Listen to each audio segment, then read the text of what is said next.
So my name is Liam Black, and I'm the co-founder and chief encouragement officer of a company called Wavelength, which I created 7 years ago with two friends.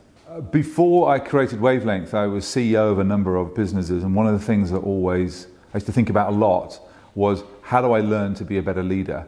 As the companies grew and the challenges grew, I would often think, well, how am I going to get better at this?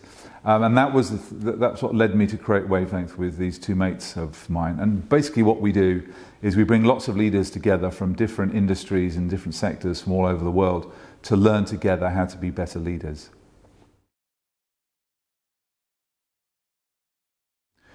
So I think there's never been more pressure on leaders than there is today. It's a terrible cliche of business that the only constant is change.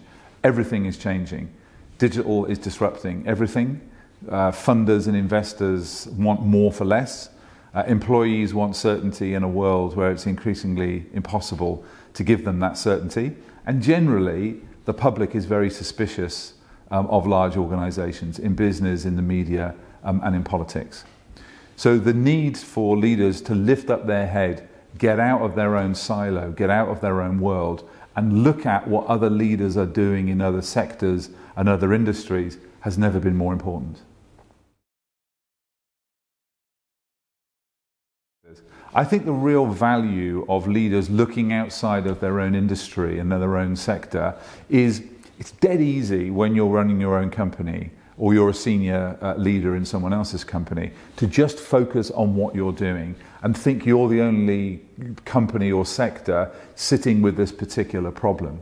I think you can learn loads from your peers in other sectors and industries who are sitting with the same issues that you sit with: how to be great at customer service, what does digital mean for the future of our business model, how do we build or create trust with the public, who are doing it in different sectors. Because the way an engineer from Rolls-Royce is dealing with these issues is very different from the way that someone in media or someone in FMCG or financial services is. And in that difference of opinion and that difference of perspective, everyone learns more. So we're discovering at Wavelength that when you bring together this diversity and you expose this diverse cohort of leaders to some of the world's best examples of service, of culture, employee engagement and social impact, it can be transformational for people. I think it was a surprise to me to discover just how powerful it is to put different sorts of people in the room. So we've worked with the BBC, with Rolls-Royce, with Channel 4, with Dyson, with John Lewis, all individually really interesting companies. Put them all together, bring that group of people to look at, I don't know, Ritz-Carlton hotels or Lego or IKEA or Timpson or the Eden Project. And everybody learns more because of that diversity. I continue to be amazed at how an aerospace engineer or a journalist or a social entrepreneur will react differently to different sorts of stimulus and content. And I've so many times gone, I would never have thought of that, because my background is not engineering, my background is not media. And so in that richness of learning, we all get better. An example I would give of where these different worlds come together and there's great benefit in it was one of the speakers that we have at our Wavelength events is a guy called Rob Burnett. And he's a social entrepreneur in Nairobi, and he communicates every month with 10 million young people in the slums and rural areas of East Africa. And he does it through comic books and through social media, bringing positive messages about, hey kids, don't join gangs, make sure you vote, you know, wash your hands before you eat, and that kind of thing.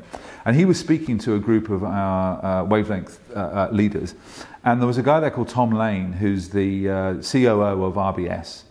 And he was listening to this, and Rob was saying his main message was, if you're a leader and you're trying to communicate with your customers or your staff, the first question you should ask yourself is not, how do I dress when I communicate? What's the content I want to give? The first question is, why on earth would they listen to me? What is it that I have to say that they would be interested in? What is it that they want to hear, and what's the best way for me to communicate that? So Tom was listening to Rob speak, and at the end of Rob's presentation, Tom got up, walked out, and I thought, oh my God, you know, he's kind of, oh, this is no good for me.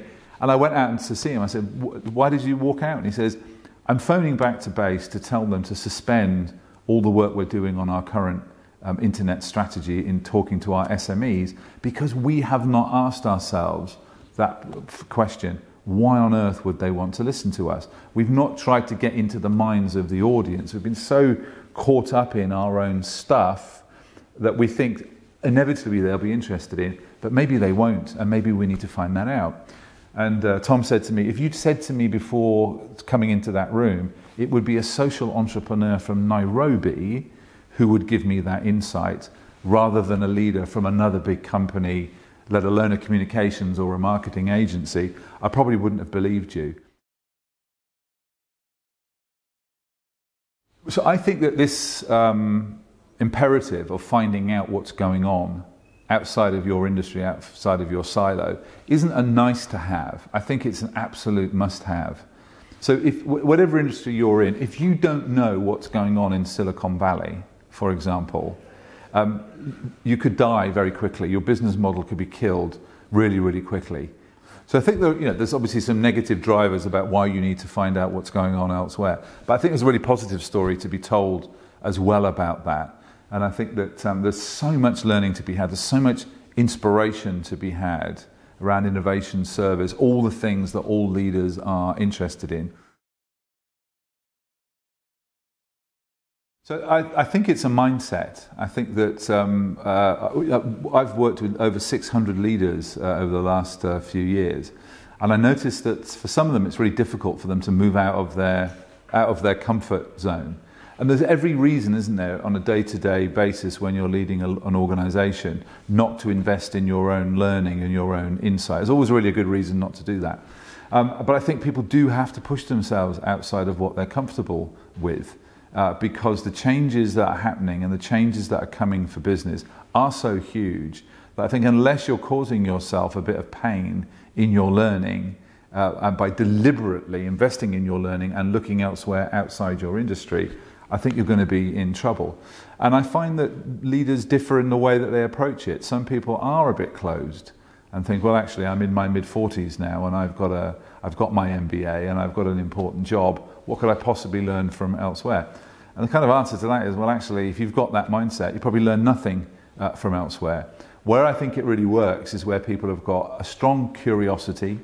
They like sticking their noses in other people's business, literally, to seeing what's going on. And a bit of humility, that actually I may be a successful leader in my domain, in my company, in my sector, but I still have a lot to learn. And I think that mindset is the one that opens itself up to learning and new experiences, and then can really benefit at a personal level, but also for the business.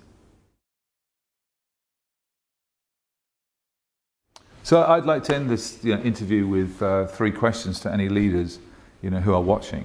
When were you personally last of service to somebody else?